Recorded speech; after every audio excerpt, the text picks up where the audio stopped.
প্রিয় দেশ, আমি আসিয়া। আজ আমি আর তোমাদের মাঝে নেই। এই পৃথিবীর আলো, আমার ছোট্ট ঘর, মায়ের কোলে ফেরা, এসব আর কখনো হবে না। আমার খেলনার পুতুলটা এক কোণে পড়ে থাকবে। আমার বইয়ের পাতাগুলো আর কখনো উল্টে যাবে না।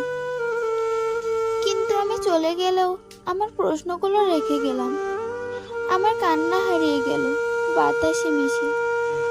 তোমরা কি তবে ঘুমিয়ে থাকবে নীরব হয়ে? আমি ভাবতাম আমার দেশ আমার জন্য নিরাপদ। আমি ভাবতাম অপরাধীরা শাস্তি পায়। আমি ভাবতাম বড়রা আমাদের রক্ষা করবে। কিন্তু আমি বুঝতে পারিনি এই দেশে শিশুরা ন্যায় বিচারের অপেক্ষায় মারা যায়। এই দেশে অন্যায়কারীরা হাসে আর ভুক্তভোগীরা কাঁদে। আমার চলে যাওয়া কি কিছু বদলাবে?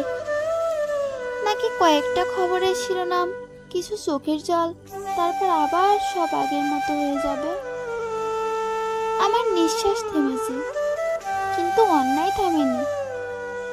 এই সমাজ কি একদিন সত্যিই বদলাবে? তোমরা কি এবার ঘুম ভাঙাবে?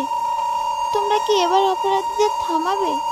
তোমরা কি এবার আমার মতো আর কোনো শিশুর মৃত্যু হতে দেবে না?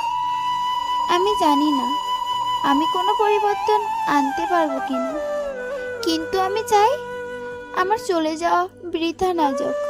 আমি চাই আমার চিঠি তোমাদের মনে ঝড় তুলুক, আর যেন কোনো আসিয়া চিঠি লিখতে না বসে, আর যেন কোনো শিশুর স্বপ্ন এভাবে থেমে না যায়।